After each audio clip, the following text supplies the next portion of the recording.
د کرنې پراختیایي صندوق یا EDF فعالیت بیا پیل.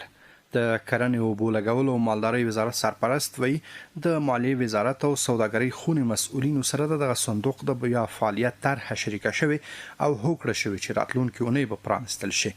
مولوي عطاالله عمري وایي دغه صندوق د فعالیت موخه بزګرانو ته د قرضو او کرنیزو وسایلو ورکړه او د کرنې مالدارۍ وده ده. این صندوق خاص هست برای دهاقین و زارعین کمک میکند.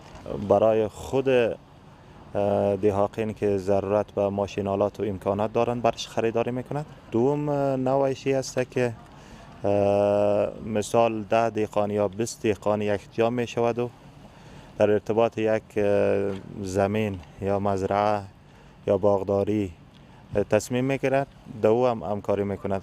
په همدې حال کې د کرنې چارو یو شمیر متخصصین او کروندګر د کرنې وزارت دغه اقدام تود هرکلی کوي، خو ټینګار یې دا دی چې د کرنې برخې ته لا پاملرنه زیاته شي.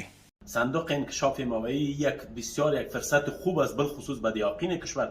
دهقان ما به کود ضرورت دارد، دهقان ما به پول نقد بدون تکتانه ضرورت دارد تا که بتونه کشت خزار خود ادامه بده. چې فعال شو موږ ته ملاتړ کوو چې موږ ته پارو غنم تخم موږ سره کمک وکړي او په دې موږ ډېر خوشحاله از وزارت زراعت می‌خواست داره که یک تراکتور چیزی ما معین کنه که کشتکار خور بکنه، یک تخم مخم چیزی کیمیایی امونار به ما کمک کنه. د کرنې وزارت دغه اقدام داسې مهال کوي چې د کروندګرو په وینا سږ کال هیواد کې وچکالۍ او بې وخته اورښتونو تر ډیره د دوی کرنیز محصولات زیانمن کړي چې د حکومت او نړیوالو مسؤل لاسنیوي ته اړتیا لري.